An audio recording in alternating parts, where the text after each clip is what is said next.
Hello students, welcome back to our English class.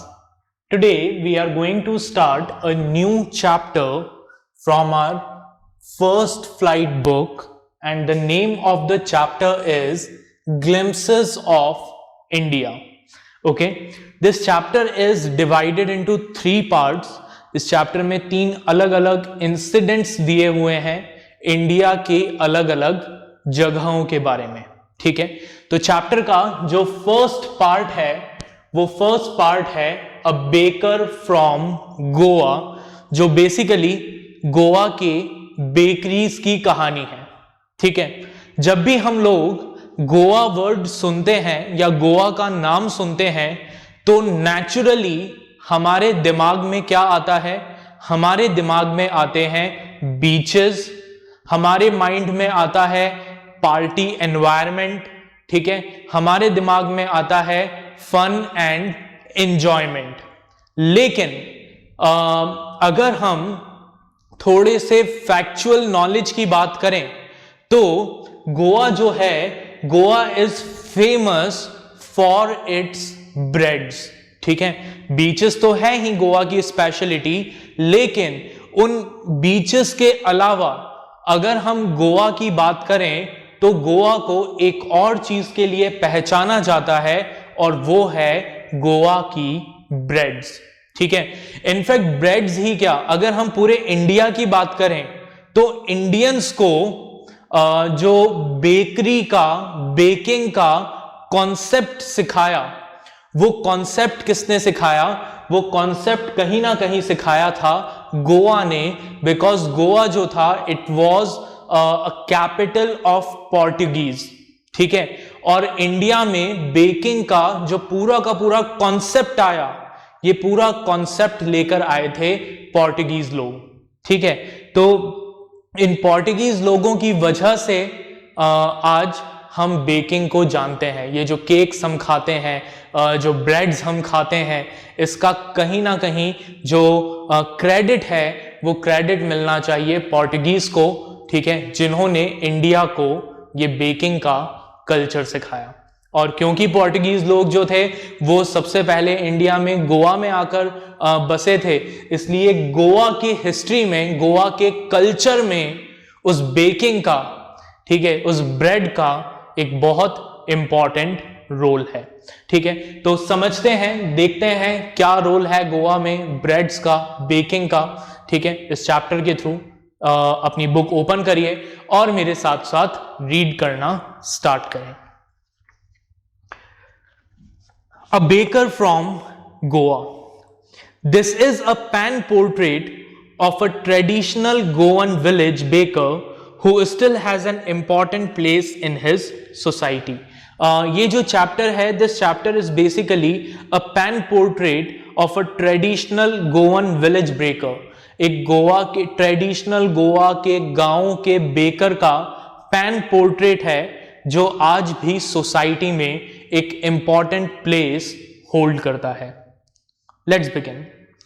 Our elders are often heard reminiscing nostalgically about those good old Portuguese days, the Portuguese and their famous loaves of bread. Reminiscing nostalgically का मतलब क्या होता है? Nostalgia का मतलब होता है feeling sad by remembering past.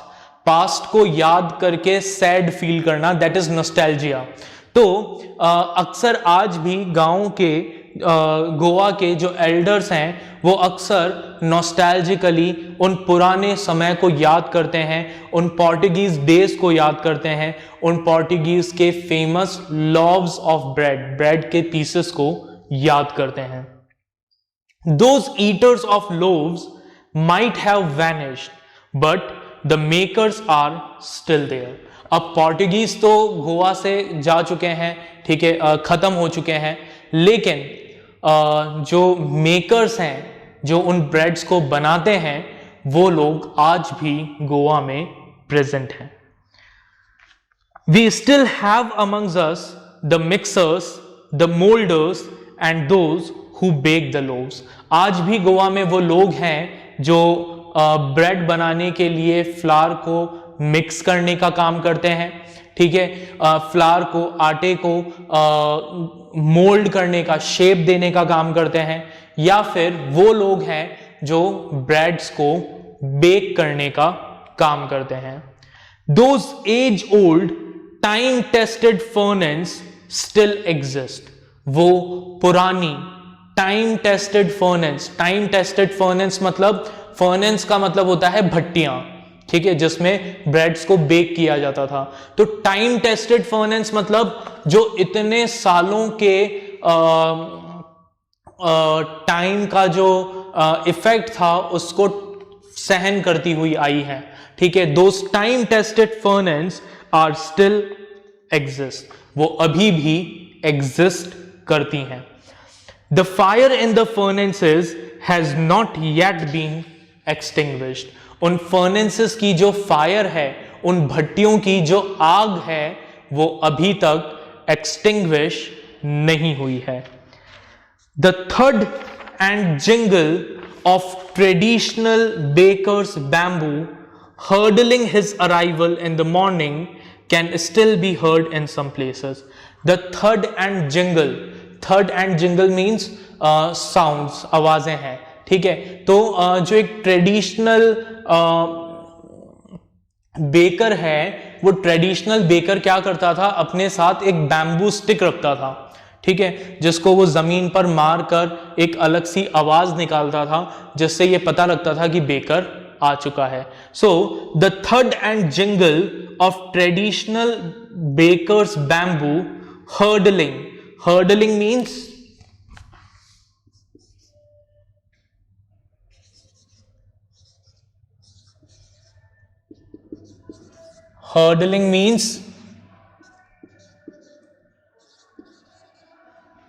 Announcing, ठीक है.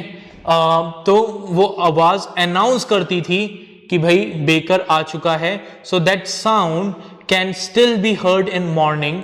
वो आज भी गोवा की कई सारी जगहों पर सुनाई दे जाती है.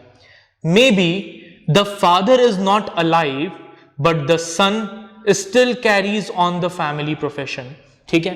तो ये जो बेकिंग का काम है, ये जनरेशन आफ्टर जनरेशन चला आ रहा है, ठीक है. मे बी फादर जो थे वो अब नहीं रहे, बट उनका जो अपकमिंग जनरेशन है, जो उनकी नेक्स्ट जनरेशन है, उनका जो बेटा है, वो उस बेकिंग के काम को कंटिन्यू कर रहा है.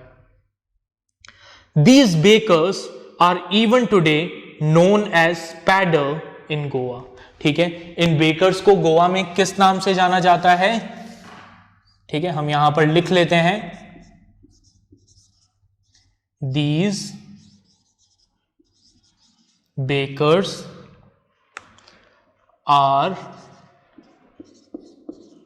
even today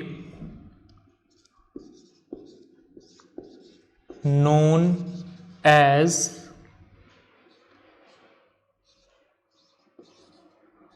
padder in Goa, ठीक है. गोवा में आज भी इन बेकर्स को क्या कहा जाता है, पैडर कहा जाता है. During our childhood in Goa the baker used to be our friend, companion and guide. अब ऑथर जो है, ऑथर कहते हैं कि जब हमारा बचपन था, जो हमने गोवा में बिताया, उस बचपन में जो बेकर था वो हमारा फ्रेंड होता था, हमारा कंपेनियन होता था, साथी होता था, हमारा गाइड होता था. He used to come at least twice a day. वो एक दिन में कम से कम 2 बार हमारे घर आता था. Once when he set out in the morning on his selling round, and then again when he returned after emptying his huge basket. एक बार सुबह सुबह जब वो बेकर अपने घर से सारी ब्रेड्स बेचने के लिए निकलता था, तो हमारे घर से निकलता था, हमारे घर होते हुए निकलता था. और दूसरा, जब मार्केट में सारी ब्रेड सेल करने के बाद वो अपने घर लौट रहा होता था, तो एक बार फिर से हमारे घर पर रुक कर जाता था. The jingling thud of his bamboo woke us up from sleep and we ran to meet and greet him.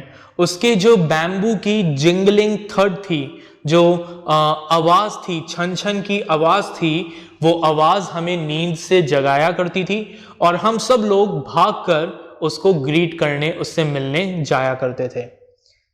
Why was it so?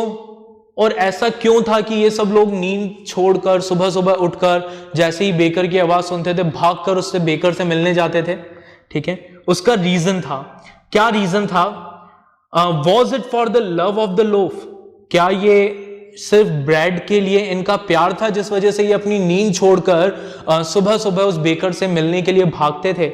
Not at all, नहीं, इतना भी प्यार नहीं था इन बच्चों को ब्रेड से। ठीक है, रीजन क्या था? रीजन था the loaves were brought by some पर्सकिन और बेस्टीन, the maid servants of the house. वो जो ब्रेड्स थी, वो ब्रेड्स कौन परचेज करता था? हम लिख देते हैं यहां पे, ठीक है, the loaves were bought by some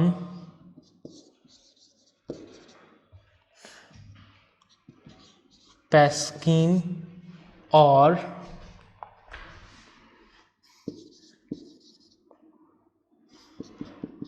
Bastine, that is the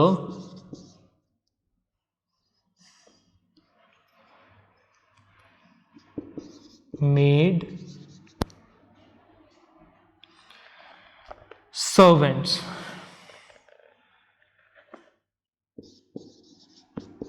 ठीक है, ब्रेड्स तो कौन परचेज करता था घर में? पैस्किन या बेस्टीन, मतलब मेड सर्वेंट, जो घर के सर्वेंट्स थे वो घर के लिए ब्रेड परचेज करते थे। ठीक है, what we longed for were those bread bangles which we choose carefully. ठीक है, तो बच्चे क्यों भाग कर आते थे ब्रेड सेलर के पास? क्योंकि वो ब्रेड सेलर क्या करता था, एक स्पेशल डिजाइन की ब्रेड्स लेकर आता था, ब्रेड के बैंगल्स लेकर आता था। वो ब्रेड जो बैंगल्स के शेप में बेक की जाती थी, तो वो बैंगल्स, ब्रेड बैंगल्स लेकर आता था और बच्चे जो थे वो उसके लिए बहुत एक्साइटेड रहते थे। वो केयरफुली अपने पसंद की डिजाइन परचेज करनी होती थी उन बच्चों को, इसलिए वो सब लोग सुबह सुबह अपनी नींद छोड़कर बेकर से मिलने के लिए भागते थे। Sometime it was sweet bread of special make. कई बार ऐसा होता था कि वो जो ब्रेड सेलर है, पैडर है, वो अपने साथ कुछ स्पेशल स्वीट ब्रेड लेकर आता था, तो बच्चे उसके लिए उसके पास भागते थे। The baker made his musical entry on the scene with the jang jang sound of his specially made bamboo staff। ठीक है, अब ये जो बेकर था ये अपनी एंट्री कैसे लेता था? इसके हाथ में एक स्पेशल मेड बैम्बू स्टाफ होता था। ठीक है, बांस का बना हुआ एक डंडा होता था जिसपे ऊपर कुछ मेटल की थिन शीट्स लगी होती थी, तो उसको जब जोर से जमीन पे मारा जाता था तो उसमें से कैसी आवाजें आती थी? वो मेटल शीट्स आपस में टकराती थी और उससे छन छन की आवाज आती थी। ठीक है, one hand supported the basket on the hand and the other bang the bamboo on the ground. अब इस बेकर के हाथ में क्या होता था? एक हाथ में क्या होता था? वो बैम्बू का डंडा होता था, स्पेशली बैम्बू स्टाफ होता था, और दूसरे हाथ से वो किसको संभाल कर रखता था? उसके सिर के ऊपर एक बास्केट होती थी जिसमें सारी ब्रेड्स रखी होती थी, तो वो उसको सपोर्ट करके रखता था और जोर जोर से उस बैम्बू स्टाफ को जमीन पर मारता था। He would greet the lady of the house with good morning and then place his basket on the vertical bamboo। ठीक है, वो क्या करता था? सबसे पहले आते ही जो लेडी ऑफ द हाउस थी, घर की जो ओनर थी, फीमेल थी, उनको ग्रीट करता था, उन्हें गुड मॉर्निंग बोलता था और फिर अपने उस बैम्बू स्टाफ के ऊपर अपनी जो बकेट थी, बास्केट थी, उस बास्केट को रख देता था। We kids would be pushed aside with a mild rebuke and the loaves would be delivered to the servant। इन बच्चों को हल्का सा, माइल्ड रिब्यूक का मतलब डांट फटकार कर दूर कर देना। तो इन बच्चों को क्या किया जाता था, बच्चों का झुंड लगा लेते थे देखने के लिए कि क्या है क्या है, तो इन बच्चों को डांट कर दूर हटा दिया जाता था और फिर जो सर्वेंट्स थे उन सर्वेंट्स को ब्रेड्स सप्लाई कर दी जाती थी। But we would not give up, लेकिन बच्चे इतनी जल्दी हार कहां मानने वाले थे। We would climb a bench और the parapet and peep into the basket somehow.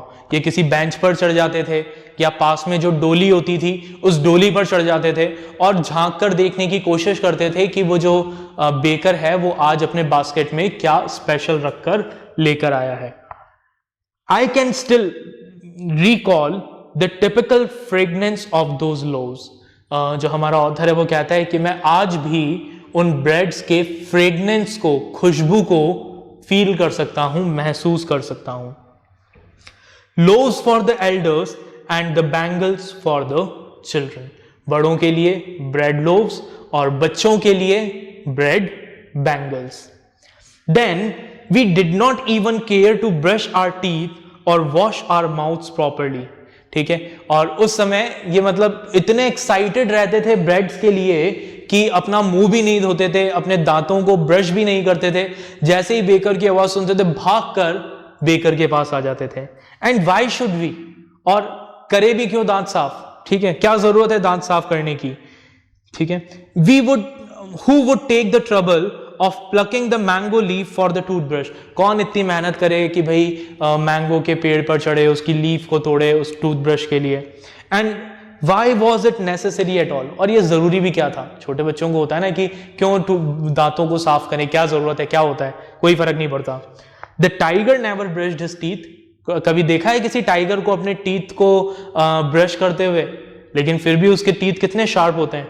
तो ये लोग भी कभी अपने टीथ को ब्रश नहीं करते थे, इतने एक्साइटेड रहते थे ब्रेड के लिए। Hot T could wash and clean up everything so nicely after all. इन्हें ऐसा लगता था कि गरम गरम चाय पी लेंगे तो अपने आप पूरा मुंह जो है वो साफ हो जाएगा, ठीक है, because they were just kids, they did not know the importance of dental hygiene. उन्हें पता नहीं था कि डेंटल हाइजीन की क्या इंपॉर्टेंस है। आगे बढ़ते हैं। Marriage gifts are meaningless without the sweet bread known as the bowl, just as a party or a feast lose its charm without bread. ठीक है, गोवा के कल्चर में ब्रेड की जो इंपॉर्टेंस है उस इंपॉर्टेंस को इस लाइन से और हाईलाइट किया गया है। ठीक है, देखें क्या लिखा गया है। यहां लिखा गया है दैट मैरिज gifts are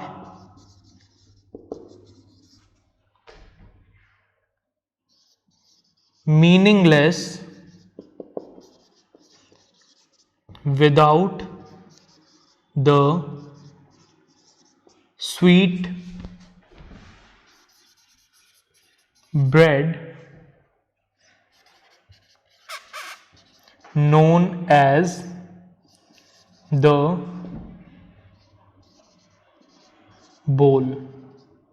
ठीक है, गोवा के कल्चर में ब्रेड इतनी इंपॉर्टेंट थी कि जब तक शादी में गिफ्ट के साथ एक स्वीट ब्रेड जिसे बोल कहा जाता था वो ना दी जाए तब तक उन मैरिज गिफ्ट्स को क्या माना जाता था, मीनिंगलेस माना जाता था। उन गिफ्ट्स की कोई वैल्यू नहीं होती थी। इवन किसी भी पार्टी या किसी भी फीस्ट में वो चार्म नहीं आता था जब तक उस पार्टी और उस जश्न में ब्रेड प्रेजेंट ना हो। Not enough can be said to show how important a baker can be for a village.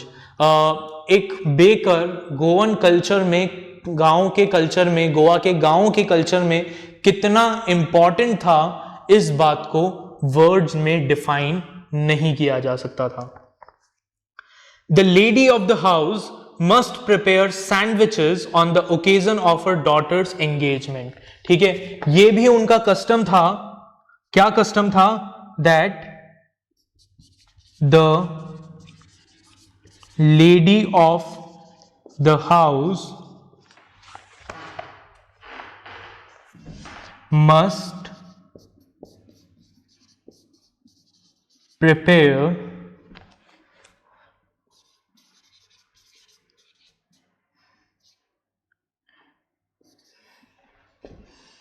sandwiches on the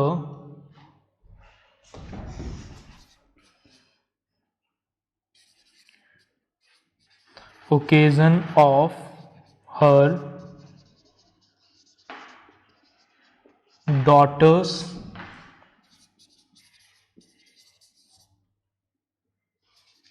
engagement.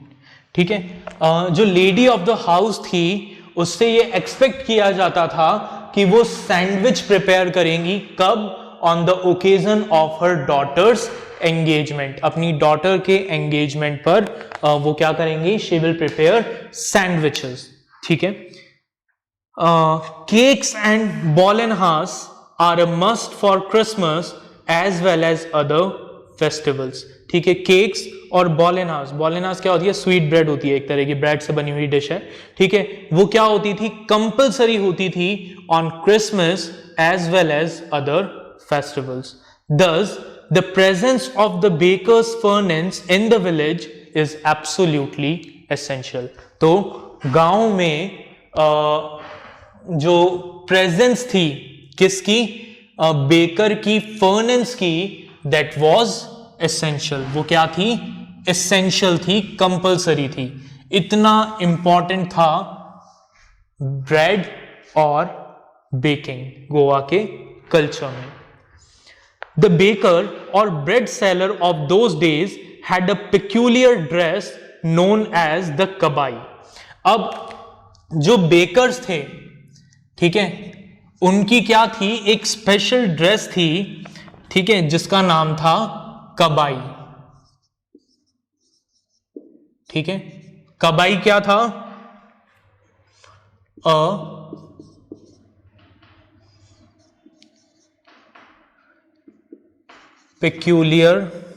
peculiar means अजीब, ड्रेस